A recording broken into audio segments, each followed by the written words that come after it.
आप सभी दर्शकों का अन्नदाता कार्यक्रम में स्वागत करती हूं। हमारे देश का किसान जन का पोषक है, वो श्रम का देवता है, अन्नदाता है।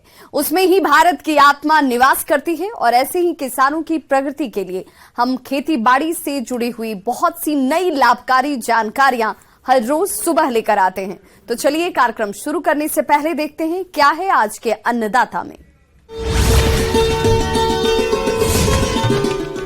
अरहर की खेती करके कमाएं अधिक मुनाफा।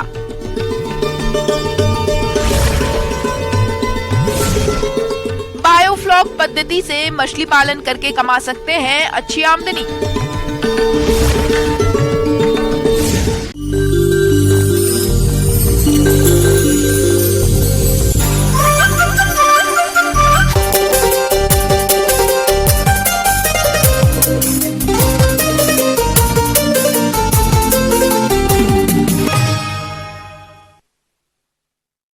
अरहर एक ऐसी फसल है जिसका अगर सही से मैनेजमेंट कर लिए तो आप बम्पर उत्पादन ले सकते हैं।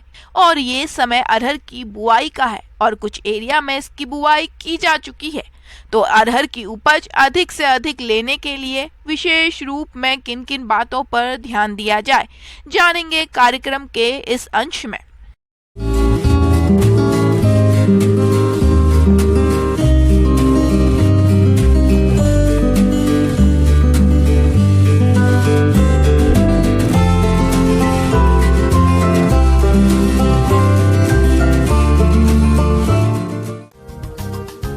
अरहर के लिए भारी काली मिट्टी, हल्की दोमट मिट्टी, मध्यम भारी मिट्टी अच्छी होती है।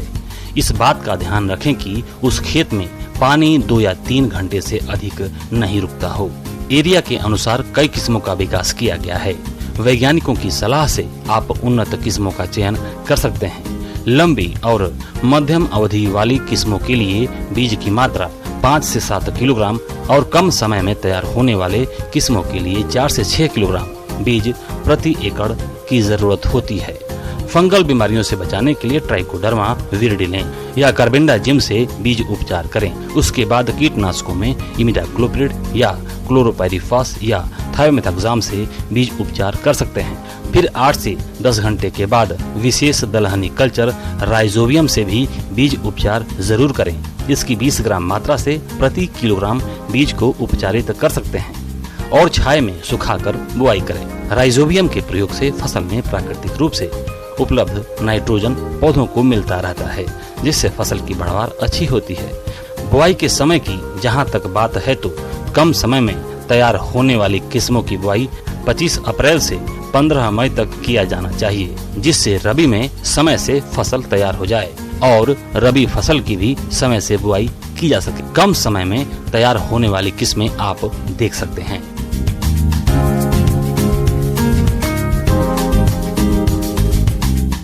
जो किस्में मध्यम और लंबी अवधि वाली होती हैं, उनकी बुआई आप जून से लेकर 15 जुलाई तक कर सकते हैं। मध्यम और लंबी अवधि वाली किस्में आप यहाँ देख सकते हैं।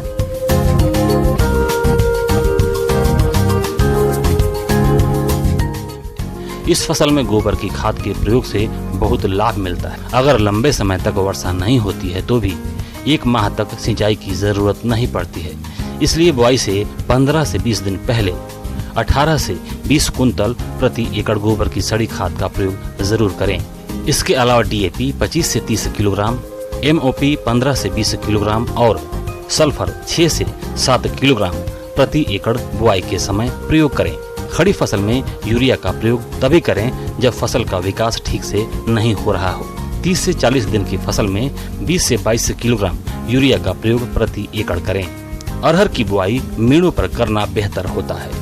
मीणों पर बुआई करने से बारिश अधिक होने के बावजूद फसल खराब नहीं होती है, बीमारियां लगने की संभावना कम रहती है। जहां तक बुआई दूरी की बात है तो किस्मों के अनुसार बुआई दूरी का निर्धारण किया जाता है। अगर अंतर्वर्तीय फसलें नहीं लेते हैं तो लाइन से लाइन की दूरी कम समय में तैयार होने वाले किस्मों की 45 से 60 सेंटीमीटर रखें। मध्यम और लंबी अवधि वाली किस्मों के लिए 60 से 75 सेंटीमीटर दूरी रखें। बुआई करने के बाद खरपतवारों को उगने से रोकने के लिए आप चाहें तो वीडिसाइड का प्रयोग कर सकते हैं। इसके लिए बुआई के 3 दिन के भीतर पेंडिमेथिलिन रसायन का स्प्रे पीछे हटते हुए कर सकते हैं। बुआई के 5 से 6 दिन बाद पौधे उग जाते हैं और शुरुआती 45 से 50 दिन तक इस दवा के कारण खेत में घास फूस कम दिखाई देते हैं। इसके बाद जो भी घास उगते हैं तब तक फसल से नीचे हो जाते हैं, जिनका विकास नहीं हो पाता है और ये फसल को नुकसान नहीं कर पाते हैं। अगर पेंडिमेथिलिन का प्रयोग नहीं कर पाते हैं तो फसल उगने के बाद भी कुछ दवाओं का प्रयोग कर सकते हैं, जिसमें इमेजाथाइपर दवा का स्प्रे 20 दिन की फसल होने पर किया जाता है। अच्छी उपज के लिए पौधों में अधिक शाखाओं का होना जरूरी है, इसलिए जब फसल 35 से 45 दिन की हो जाए तब निपिंग करना होता है। इससे पौधे में कई शाखाएं निकलती हैं, जिससे उपज में इजाफा होता है। किसान भाइयों, अरहर की फसल की उपज की बात करें तो कम अवधि में तैयार होने वाली किस्मों की प्रति एकड़ 5 से 7 कुंतल और लंबी अवधि वाली किस्मों की 8 से 12 कुंतल तक उपज ले सकते हैं या इससे भी अधिक उपज ले सकते हैं। यानी कम अवधि वाली किस्मों से 30 से 35 हजार रूपए और लंबी अवधि वाली किस्मों से 55 से 60 हजार रूपए प्रति एकड़ शुद्ध मुनाफा कमा सकते हैं। इसके अलावा अगर अंतवर्ती फसलें लेते हैं तो उससे भी आपको अतिरिक्त मुनाफा होगा। कम अवधि वाली अरहर की कटाई के बाद रबी में गेहूं या अपनी सुविधा के अनुसार अन्य कोई भी फसल उगा सकते हैं।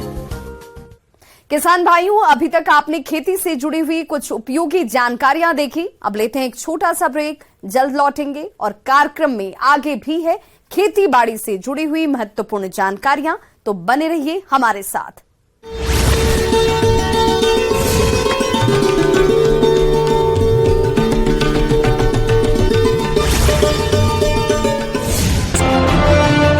के प्रणेता भगवान कपिल की तपोभूमि है।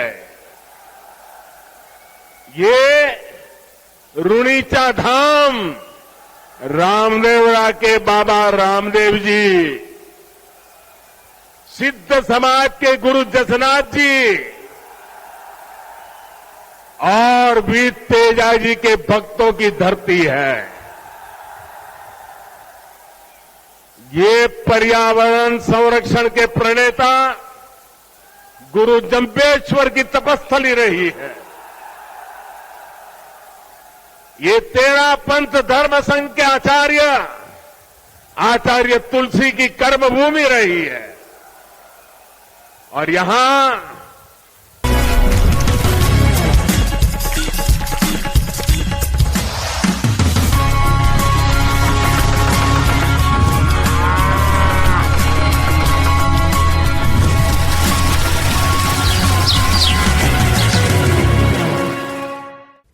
ब्रेक के बाद एक बार सभी दर्शकों का एक बार फिर से अन्नदाता में स्वागत है। चलिए रुक करते हैं अगली कड़ी की ओर।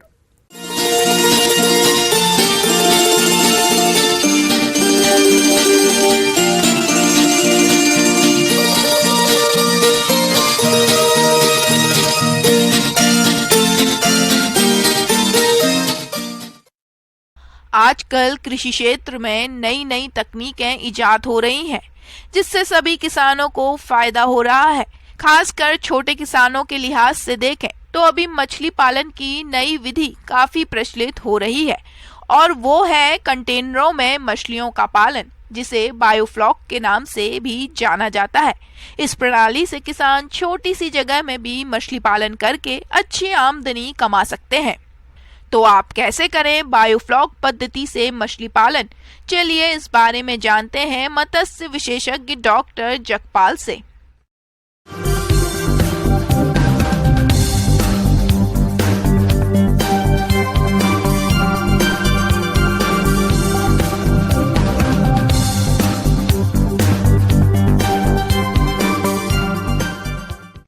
बायोफ्लॉक तकनीक। बायोफ्लॉक एक नई तकनीक है जो किसान भाइयों के लिए हमारी बहुत ही कारगर तकनीक है। जैसा कि आप सभी जानते हैं कि हमारे आज के दिन में जो है सभी किसान भाइयों के पास तालाब नहीं होते हैं। 1 हेक्टेयर या 2 हेक्टेयर जैसा भी है, तालाब नहीं होते हैं। वो इस तकनीक को अपना सकते हैं। मछली की बढ़ती खपत को देखते हुए मत्स्य पालक उत्पादन को बढ़ावा देने के लिए नई तकनीक को अपना रहे हैं। इसके लिए कम पानी और कम खर्च में अधिक से अधिक मछली उत्पादन करने के लिए बायोफ्लॉक तकनीक अपनाया जा रहा है। बायोफ्लॉक तकनीक एक आधुनिक व वैज्ञानिक तरीका है। बायोफ्लॉक तकनीक के माध्यम से किसान बिना तालाब की खुदाई किए एक टैंक में मछली पालन कर सकते हैं। इसके लिए हमें ज़्यादा स्पेस की ज़रूरत नहीं है, थोड़े से स्पेस में भी किसान भाई कर सकते हैं। इसमें मुख्यतः हमको करना क्या होता है, एक टैंक होता है, टैंक जिसकी जो है डायामीटर जो है 4 मीटर होता है। 4 मीटर के भी ले सकते हैं, उससे कम भी ले सकते हैं, लेकिन मेनली जो अभी किसान भाई तर लेते हैं वो 4 मीटर उसका डायामीटर होता है और 1.5 मीटर उसकी जो है हाइट होती है। और उसका जो है करीब उसमें लगभग 5,000 से लेकर 15,000 लीटर या 20,000 लीटर तक की ये टैंक आते हैं और इन टैंक को सर्कुलर फॉर्म में बनाते हैं। एक हम उदाहरण दे करके बताते हैं अपने किसान भाइयों को कि अगर हम 15,000 लीटर का टैंक लेते हैं तो उसमें हम जो है करीब 12,000 लीटर पानी भरेंगे और 1.2 मीटर उसकी हाइट रखेंगे और उस टैंक में हम जो मछलियाँ स्टॉकिंग करेंगे वो करीब जो है कि 1,000 लीटर पानी में हम लोग 100 मछलियाँ रख सकते हैं। तो एक 15,000 लीटर टैंक में जो 15,000 लीटर के बायोफ्लॉक टैंक्स में हम लोग जो है करीब जो है 1,000 पीस मछली के रख सकते हैं। इस तकनीक के लिए सबसे पहले सामान्य सीमेंट या तारपोलिन के टैंक की जरूरत होती है। इसी के साथ एयरेशन सिस्टम, बिजली की उपलब्धता, प्रोबायोटिक्स और मछली बीज का प्रबंधन भी मछली पालन की बायोफ्लॉक तकनीक के लिए बेहद जरूरी है। इसके लिए आपको प्रशिक्षण लेना होगा, साथ ही 24 घंटे बिजली की उपस्थिति होना जरूरी है। इसके लिए आप सोलर पैनल का इस्तेमाल कर सकते हैं, जिससे अतिरिक्त खर्चों में भी बचत होगी। इस तकनीक ये मुख्यतः जो तकनीक है बायोफ्लॉक, इसमें होता क्या है कि जो है जो बायोफ्लॉक होता ये है कि इसमें हमारे जो बैक्टीरिया होते हैं, माइक्रो ऑर्गेनिजम्स होते हैं, इनका एक असेंबलेज होता है। जो जैसे कि इसमें बैक्टीरिया है, फंजाई है, फ्लॉक्स है, तो इनको क्या होता है कि मछलियाँ इन्हीं को खाती हैं। ये एक एज ए माइक्रोबियल प्रोटीन का काम करता है। टैंक को बनाने के बाद में हम लोग इसमें एक बायोफ्लॉक बनाते हैं। बायोफ्लॉक में क्या होता है कि जैसे कि हम लोग कंटेनर में करीब 150 लीटर कंटेनर में जो है पानी लेकर के और उसमें हम जो है गुड़ ले लेंगे करीब 50 ग्राम, 3 केजी जो है पुराने तालाब की मिट्टी ले लेंगे, 2 से 4 ग्राम जो है यूरिया ले लेंगे। तो इनको मिक्स करके उस 150 लीटर पानी के टैंक में जो है हम लोग भर देंगे और लगातार जो है इसमें एरेशन करेंगे। तो एरेशन करने के बाद करीब 24 से 48 घंटे में जो है फ्लॉक बन जाते हैं। फिर उसको हम करते क्या है कि उस टैंक पे हम ट्रांसफ़र कर देते हैं, तो एज ए वो इनाकुलम काम करता है। उसके बाद हम उसमें पानी भर देते हैं। बायोफ्लॉक विधि में मछली पालन में भी जैविक विधि अपनाई जाती है। बायोफ्लॉक विधि में जार में बैक्टीरिया पैदा की जाती है। ये बैक्टीरिया मछली के 20% मल को प्रोटीन में बदल देता है। मछली इस प्रोटीन को खा लेती है। बचा मल जार में नीचे जमा हो जाता है। इसे टोटी के जरिए निकाल दिया जाता है और मछलियों को कोई नुकसान नहीं होता। बायोफ्लॉक तकनीक से टैंक में पाली जाने वाली मछलियों की प्रजातियों में कुछ खास बातें होनी चाहिए, जैसे मछली टैंक के वातावरण सहन कर सके, मछली निम्न जल स्तर पर सही बढ़वाड़ ले सके, पंगेशियस, कोई कार्प, सिंघी, तिलापिया, देशी मांगुर, पाबदा, कॉमन कार्प इत्यादि मछलियों की प्रजातियां टैंक में आसानी से पाली जा सकती हैं। अगर हम बात करें कि तिलापिया अगर हम लेते हैं तो 1,000 मछली अगर हम स्टॉक करते हैं उसमें लगभग 20% मोर्टेलिटी होगी, तो हमारा 80% सर्वाइवल रेट मिलेगा। और उस 80% सर्वाइवल रेट में जो है हमको 6 मंथ में अबाउट लगभग 500 to 600 ग्राम्स मछलियाँ हो जाएंगे। तो हमारा 6 महीने में लगभग हम लोग जो है 500 से 600 केजी जो है हार्वेस्ट कर सकते हैं।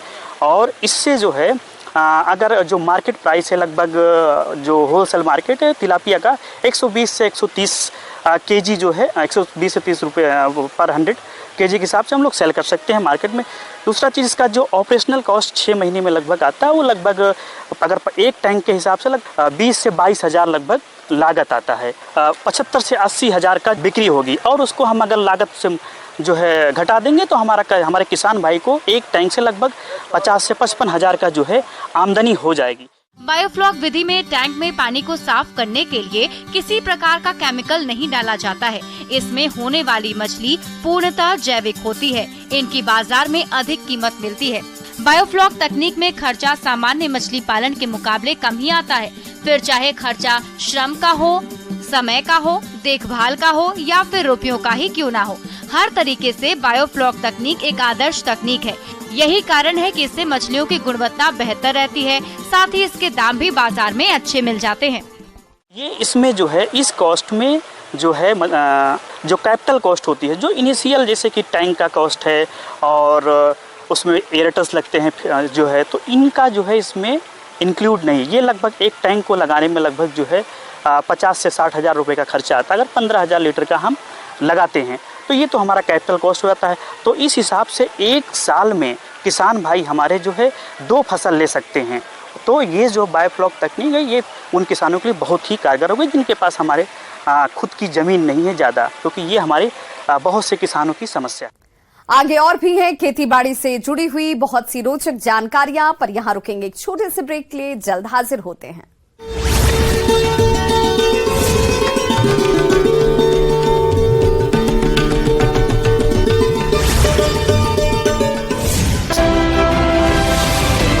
बालाजी का आशीर्वाद तो प्रत्यक्ष ही मिलता है। इन सभी देवों और संतों को मैं श्रद्धा पूर्वक नमन करता हूं।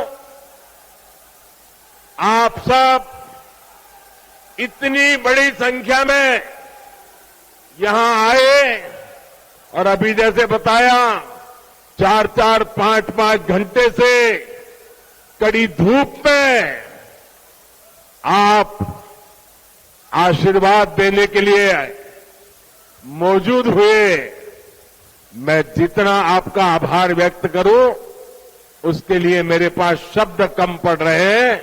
मैं फिर एक बार हृदय से आपका आभार।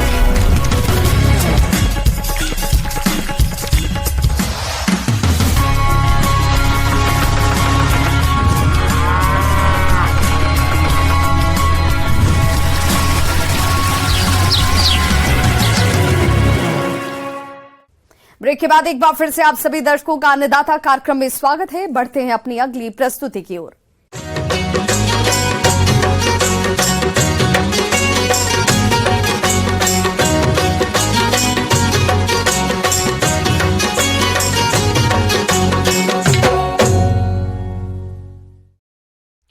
सब्जियों में बैगन की मांग बाजार में वर्ष भर बनी रहती है, इसलिए किसान भाई इसकी खेती भी अधिक करते हैं। लेकिन बहुत से किसान भाइयों को इस फसल से आशा के अनुरूप उपज नहीं मिल पाती है। इसका एक मुख्य कारण कीट और रोग का प्रकोप है, जो फसल की छोटी अवस्था से लेकर फलों की तुड़ाई तक नुकसान पहुंचाते हैं। तो आप कैसे करें इनका नियंत्रण, इस बारे में अधिक जानकारी दे रहे हैं कृषि वैज्ञानिक डॉक्टर प्रमोद गुप्ता।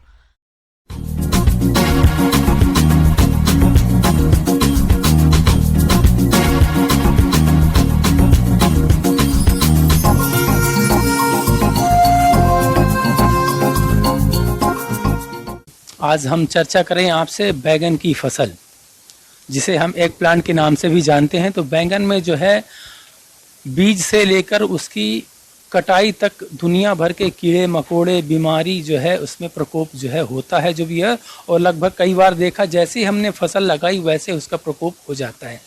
किसान भाइयों, बैंगन की फसल को तना और फल छेदक कीट द्वारा अधिक नुकसान पहुंचाया जाता है, जिसकी वजह से फलों की गुणवत्ता तो खराब होती ही है, साथ ही साथ बैंगन के उत्पादन में भी कमी आने लगती है। इसीलिए आप इनका समय रहते नियंत्रण करें। इसके बाद जैसा हमारा पौधा बड़ा होता है, जैसे बड़ा होता है तो हमने देखा पौधा जो भी है डालियां जो ऊपर की होती है जो है मुरझाने लगती हैं। कई बार हम सोचते हैं ये क्या हो गया, नीचे का पत्ता तो हरा है लेकिन ऊपर की डाली सूख गई। लेकिन जब आप उसको तोड़ के देखेंगे तो उसमें जो है जो तना छेदक इल्ली जो होती है उसमें जो अंडे दे के उसमें लग जाती है और वो तना वो अलग हो जाता है। तो अगर आप उसको काट के वहाँ से अलग करके दूर जो है उसको गाड़ दें। जैसे ही फसल हमारी बड़ी होती है भटे की जो बैंगन की जो है, तो आप देखेंगे उसमें जो है कि फ्रूट का जैसे साइज आता है तो फ्रूट बोरर लग जाता है उसमें जो भी है। फ्रूट बोरर का अगर इन्फेक्शन आपको दिखे, हालांकि ये तो इल्ली जो है अंडे दे देती है, और हमेशा इस चीज़ का भी ध्यान रखें इल्ली अंडे कब देती है, जब अगर आपका मौसम खराब हो, थोड़ा सा बदली छाए, तब जो इसके फ्रूट बोरर की इल्लियाँ जो है मेटिंग करती हैं। मेटिंग करने के तत्काल पश्चात 1 घंटे पश्चात जो ही वो फ्लावर के पास जाके वो एग लेइंग करती हैं। लगभग 20 से 25 अंडे जाके वहाँ पे जो है अंडे दे देती हैं, और जैसे उससे फ्रूट निकलता है उसी समय उसकी छोटी सी इल्ली अंदर चली जाती, हमको दिखाई नहीं देती है जो भी है। तो किसान भाइयों, जैसे ही मौसम का मिजाज बदले, प्रबंधन करने के लिए जो भी है जैविक जो है जो कीटनाशक हमने बताया जो भी आपको बिवेरिया बैसियाना और मेटराइजियम एनाइसोप्लाई 20 से 25 ml प्रति पंप के हिसाब से आप जो है इसका उपचार कर सकते हैं जो भी है। अगर साथ में अगर आपको अच्छी ये नहीं मिल रहा है तब आप रासायनिक में जाएं, तो रासायनिक में आप स्पाइनोसैट दवा का आप उपयोग करें। 7 से 8 ml दवा का उपयोग आप जो है कर सकते हैं प्रति 10 लीटर पानी में जो भी है, या इमामेक्टिन बेंजोएट दवा। अगर समय पे आपने समय को देखते हुए आपने तो निश्चित रूप से 100% आपकी फसल जो है सुरक्षित रहेगी और जो है हम इसको बचा सकते हैं। किसान भाइयों, इसके अलावा बैंगन की फसल में कुछ रोगों का प्रकोप भी होता है, जिनके कारण फसल कमजोर होकर खराब होने लगती है और उत्पादन में भारी कमी होने से किसानों को आर्थिक हानि का सामना करना पड़ता है। तो आप किस तरह से करें रोगों की रोकथाम, इसकी जानकारी कुछ इस प्रकार से है। इसके बाद हम देखें आगे जाएं तो देखा जाए इसमें एस्कोकाइटा ब्लाइट, बहुत सारी एंथ्रेक्नोज हो गया, अल्टरनेरिया ब्लाइट हो गया, कार्बुलेरिया हो गया, पूरे चकत्ते बन जाते हैं पूरे फसलों में जो भी है, जो कि पूरी फसल को जो है नुकसान करते हैं जो भी है। तो इसके प्रबंधन के लिए कार्बेंडाजिम मैनकोजेब दवा बहुत ही जो है सस्ती दवा है।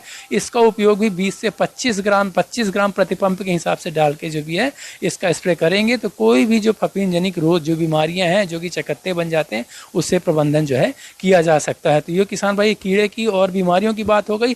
और मैं चर्चा करूं जब ये कई बार जो है जैसे हमारी फसल में नुकसान होता है, जो लिटिल लीफ ऑफ ब्रिंजल की प्रॉब्लम होती है, पौधे सिकुड़ने लगते हैं, जो कि व्हाइट फ्लाई एक होती है, और साथ में जैविजिट भी होता है और कई बार एफिड भी ये देखा गया है, जो कि हमें नग्न आंखों से जो है नेकेड आई से हमको दिखाई नहीं देता है। अगर हम जब देखेंगे, जब हम पौधों को देखेंगे तब वो उड़ती हुई नजर आए, तब समझ में आता है जो भी है कि इसका जो ये लिटिल लीफ ऑफ ब्रिंजल होता है एक वायरस वेक्टर है जो कि व्हाइट फ्लाई से जो है फैलता है। एक मक्खी अगर जो है आपके खेत में नहीं है लेकिन हो सकता है आपके बाजू वाले खेत में रही हो, तो एक मक्खी उड़ के आएगी और आपके खेत में पौधे में एग लेइंग करेगी। कम से कम 250 से 300 अंडे देती है जो भी है, और वो 3 से 4 दिन में फूट जाते हैं और जैसे निकलते वो खाना शुरू कर देते हैं और वायरस से इन्फेक्टेड जो है क्या नाम से, और धीरे धीरे मल्टीप्लाई होती रहेगी जो भी है और आपके पूरे जो है क्या नाम से खेत में फैल जाएगी ये बीमारी जो भी है। तो इसका प्रबंधन करने के लिए भी मैं चर्चा करूँ जो भी है लिटिल लीफ के लिए जो भी है कि सबसे पहले जो अगर ज़्यादा इन्फेक्टेड कोई पौधा तो उसको उखाड़ के बिल्कुल अलग कर दें, जला दें जो भी है।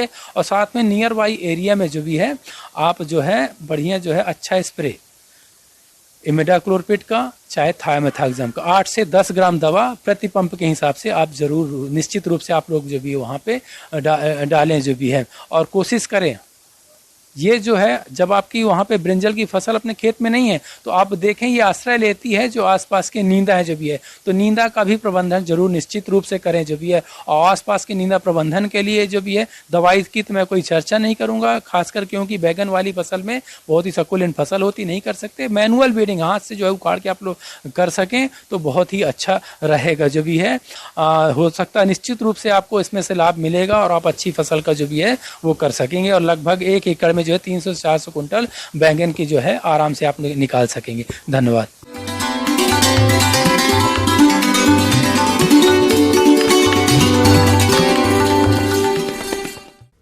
अन्नदाता हेल्पलाइन निःशुल्क फोन संपर्क सेवा के माध्यम से आपके द्वारा पूछे गए प्रश्नों में से 1 या 2 महत्वपूर्ण प्रश्न को हम अपने कार्यक्रम में शामिल करते हैं और इसी के तहत आज किसान का सवाल और उनका जवाब इस प्रकार से है।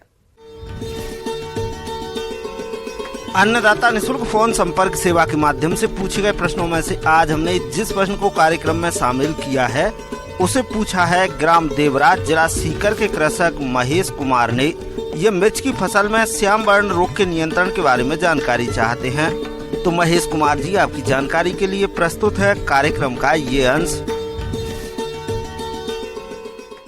जो कि मिर्च में एक लगने वाला एक फफूंद जनित रोग है और ये क्लोटोटाइकम कैप्सेसी द्वारा इसका फैलाव होता है। श्याम वर्ण रोग, यह रोग कोलाट्रोट्राइकम नामक फफूंद से होता है। मिर्च का यह बहुत महत्वपूर्ण रोग है जिसका प्रभाव पत्तियों के साथ साथ फलों पर भी पड़ता है। संक्रमित फलों की बाजार में कम कीमत प्राप्त होती है। इस रोग में पौधों का ऊपरी भाग सूखने लगता है। यह प्रभावित पौधों की सभी शाखाओं पर भी हो सकता है। इन सूखे हुए भाग की सभी पत्तियां सूखकर गिर जाती है। इस अवस्था को हाई बैक कहते हैं। सूखी हुई शाखाओं पर काले काले बिंदु नुमा रोग जनक की संरचनाएं बनती हैं। तो जब पत्तियों पर ही इसके लक्षण दिखाई पड़े उस समय आपको जो है ब्रॉड स्पेक्ट्रम फंजीसाइड, जिसमें कार्बेंडाजिम और प्लस मैनकोजेब दोनों दवा रहती है, उसका 2 ग्राम प्रति लीटर के हिसाब से अगर स्प्रे करते हैं तो इस फफूंद जनित रोग से काफ़ी हद तक बचा सकता है। बहुत सारी दवा जो है आप कार्बेंडाजिम भी डाल सकते हैं और मैनकोजेब भी अलग अलग से डाल सकते हैं, उसका भी 2 ग्राम प्रति लीटर के हिसाब से डाल सकते हैं। लेकिन आपको ज़्यादा प्रभावी इसका उपाय करना है तो मैंने जो दवा बताई, जो मिश्रित दवा है कार्बेंडाजिम प्लस मैनकोजेब, उसका 2 ग्राम प्रति लीटर पानी के हिसाब से आप उसको घोल बनाकर उसको जो है आप स्प्रे करेंगे और कालांतर में 15 दिन के बाद स्प्रे करेंगे तो निश्चित तौर पे जो है आपका जो है इसका प्रकोप से बचा जा सकता है।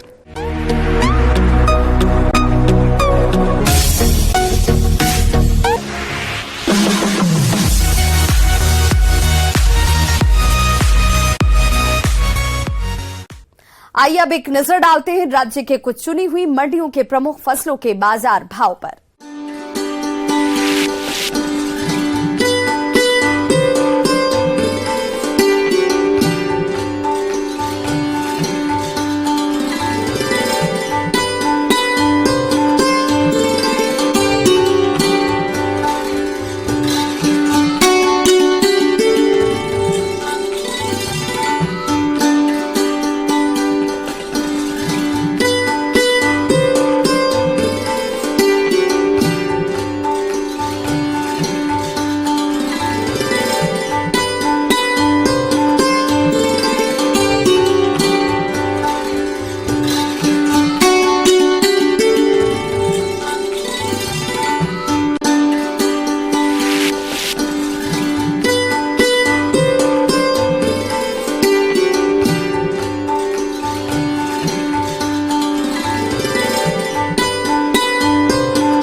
किसान भाइयों, अन्नदाता आपकी सेवा के लिए संकल्परत है। कृषि संबंधित समस्या और सुझावों के लिए आप हमें इस पते पर संपर्क कर सकते हैं।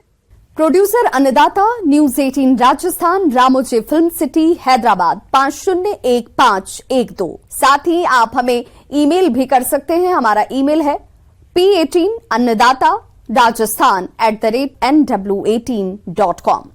इसके अतिरिक्त आप हमें निःशुल्क हेल्पलाइन नंबर 1800889216 पर सोमवार से शनिवार सुबह 10 बजे से शाम 4 बजे के बीच संपर्क भी कर सकते हैं। किसान भाइयों, अब समय हो रहा है आपसे विदा लेने का, तो हमारी अन्नदाता टीम को दीजिए इजाजत। कल फिर से होगी आपसे मुलाकात कृषि संबंधित कुछ और महत्वपूर्ण जानकारियों के साथ।